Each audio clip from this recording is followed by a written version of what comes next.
Yo, what up, guys? This is Shane here. Today we're gonna be doing a little tips and tricks video. So sit tight, and I'll get right to it. All right. So a little bit about myself. My name's Shane. I use the in-game name Shane141. It means one shot for one kill. I'll be throughout this series. I'm gonna be uploading quite a bit of videos. I'll be teaching you guys how just little things I think of. They're gonna be completely random and inconsistent, but makes it more fun that way, I think. Instead of having structured 31 random tips and facts, I think let's do it this way. Let's upload some random 10-minute videos, tricks in from my mind, and maybe one of them will hit a nail on the head for you. But other than that, I currently am a Plat 2 player. I've been Diamond Season 1. I've always floated around Plat 3, Plat 1 Diamond. My rig is a little bit slow.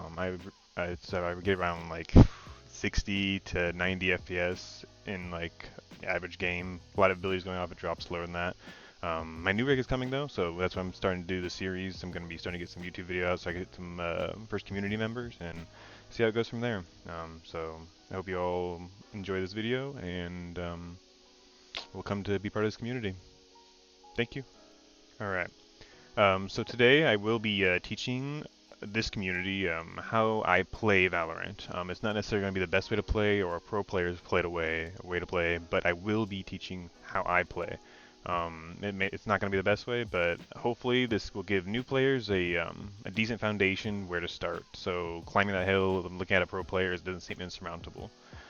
So I hope this does help your play, and if you are an older player, I hope that you can find something useful for yourself.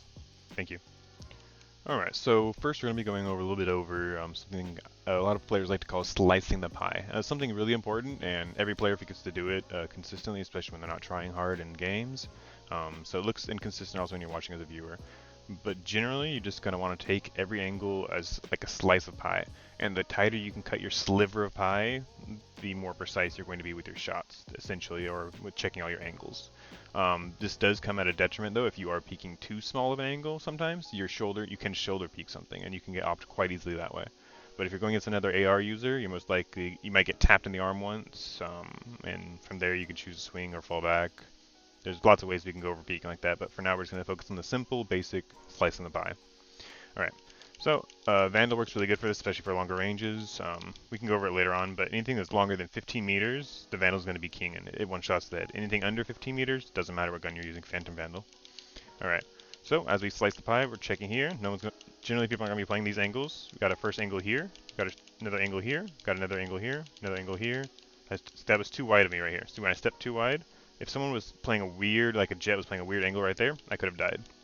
So it takes practice, but you can get it. So you just pop, pop, pop, pop, pop, pop, checking all those little angles right there in front, coming around, checking back, looking over there, across, and now you know the tight angle there, which we're going to have to clear eventually. So now you just step up. You know there's angles here, here, and here, so you have to check that. You expose yourself here, here. Alright, so teams acquired Cubby now. No one's challenged you. You have a smoke right here, essentially. Or enemy smoked you off here. Your team can smoke here, essentially, or here, or here. It's pretty common to do any of these smoke spots. It helps a lot for covering angles so you don't have to slice as many pies, right? So instead of having to like check all this right here, you go boom right here, check right here, boom right there. And you swing. If this is smoked, then you can just literally step into sight. Right here, you have everybody on your back. You check here, pre-fire that. They're dead, right? Come over here. This is still smoked off. Your back might be open or not. Depends who your smoker is. You play right here. Checking that angle for your teammate right here. Your teammate's watching the logs. Anyone peeks here, they're dead. And that's the whole site for you. And this is like, if you're doing a solo, it gets harder, but like with a teammate, it makes it a lot easier. But solo, I would personally just go something like this, wide, quick peek that angle if no one's like obviously challenging you, right? If it's a 1v1 situation. Going down here, checking all this stuff, coming through here, checking that angle, coming through here, checking that. Check sight. Check backside, step there, that would have been dead. So when I'm doing these like little jiggle peeks, I'm pressing A and D also, just like a really quickly A and D. I'm not holding shift at all, so I'm not making any noise right now. These are fast little quick peeks instead of the shift peeks. See how slow that is? Compared to like boom, boom, boom, boom, boom, right? This is the default planting spot. For obvious reasons, you can play it there, you can go to long, or you can even like, if you know they're flanking, you can wrap around back here, and just play like this angle right here. It's almost guaranteed. Just when they step in like we talked about before, right? If they pushing from long, and they have to clear all this stuff, right? What are they gonna think? They gotta clear this, boom. They have to clear here, right? They have to clear all this. So that whole time, their whole left side's exposed. That's why it's like using your head and like thinking ahead of where the opponent's gonna be is very important. So, coming into B cubby to start the game, right? Come here, you're checking this angle, right? So generally, some people always flash out from here. So what you're going to be doing is either you can hold hard right here, which is no vision, and you're going to listen for a top flash. This is not optimal, right? This is obviously not optimal because you're baiting your teammates in essentially. Or you can hold right here. This is also not optimal if you know your reaction time isn't good enough to step back and hide from the flash. So if that flash comes out and you can't sidestep, and you know you can't sidestep and you don't trust yourself, then play differently. Play with the sound instead. It's obviously not going to be like perfect, like, oh, you know, but not everyone could have like godlike reaction time. It's okay. And so like depending on that, like, and it also depends on what champion you're playing against too. Like if you're playing against a Yoru, like, oh, maybe it is better to do that. But yeah, that's just situational stuff. But pop flash commonly very there. So checking that corner, going here, clearing this. So we're here, and we're gonna boom, quick peek this. Most of the time people aren't gonna step out in the open here, but they can. And if you're back along the wall, it gives you a little bit more range of vision also. Boom, boom, boom.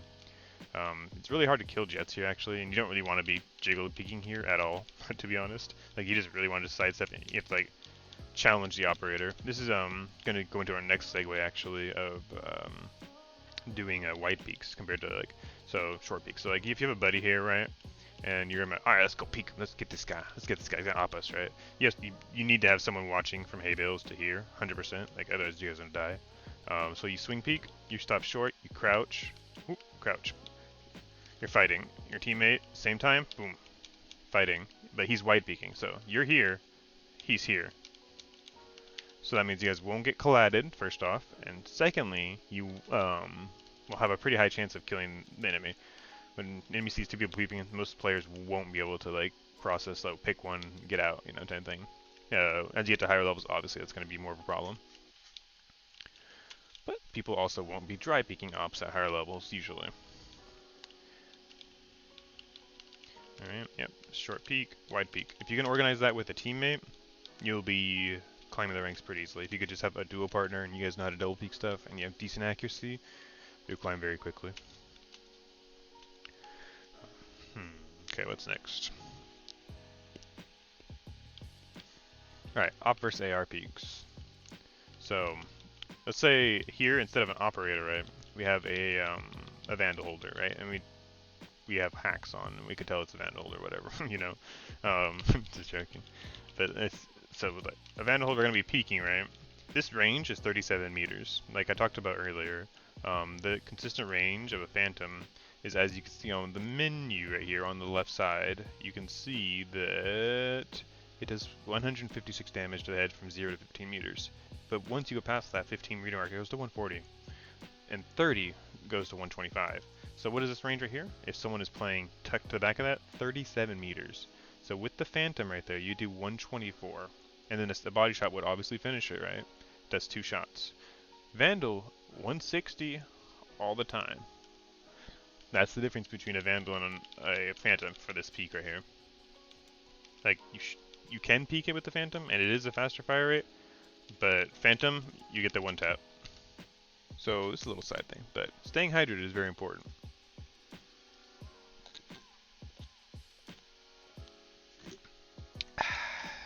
Water's better though. Alright.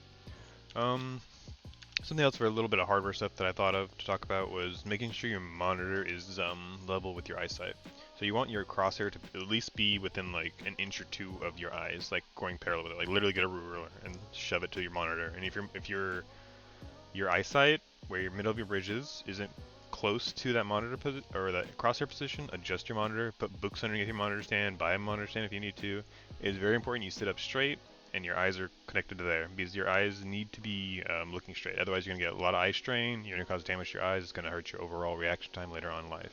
Take this for someone who is turning close to 30 right now. Like, you want your eyesight to be good if you're going to be a gamer for a long time. Get the monitor stand, make sure your vision is lined up, sit up straight. Alright, old man rant done. Let's see.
You have control, you can easily see everything from that spike, right? And one little trick is also, you won't be able to see it here because no one's diffusing it, but as you can check, you don't need to check the body. Like if someone's diffusing it in this position right here, like you don't have to check to see if they're still holding it. You could just look at that bomb right there. If you see that middle part of the bomb going up, you know that someone's on it. You're just dead, right? Nothing on it, no one's diffusing it. You can walk away. It's easy peasy. That's one good thing also to mention. Is always to make sure that your mouse, when you flick it, you can flick at least 180. Like when you slide it, like boom, boom. And that's good to get used to, like your range of flick, to make sure you can know what your 180 is. That is being able to pull off a 180 flick is incredibly satisfying, especially when you can start fighting against better players. Because you're going to be fighting angles like this. You're going to be like this, boom, boom, boom, boom. You pull it around. And like if you can't pull it around, you have no chance to get that kill, right? I'm not saying you're going to be 100% accurate, but with your information of like people walking up behind you, right? You can take this fight here, peek, and you can swing and peek, swing and peek. Being able to have that, able to push with your mouse is very important. Understand how to make 90 pushes. Like that's very key. And just like playing around with that with your mouse is always good. And find a DPI and stick with it. Sensitivity, stick with it.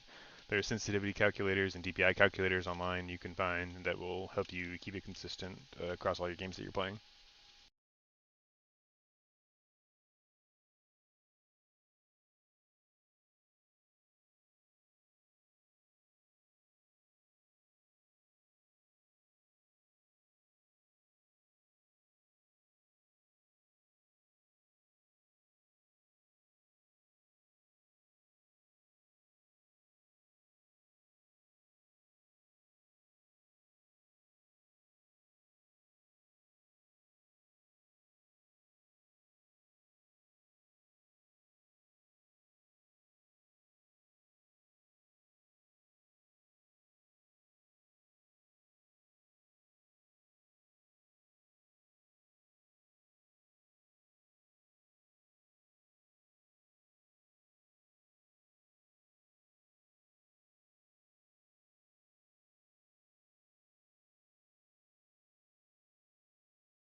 Alright, well, that's the end of the video, guys. It's the first one. Hopefully it wasn't too random and too sporadic, and it was somewhat easy to follow, at least in this random, weird kind of way. Appreciate you guys stepping by. I'm gonna have to see you guys on my Twitch channel one day. If not, I appreciate any subs or follows you guys can give. Thank you.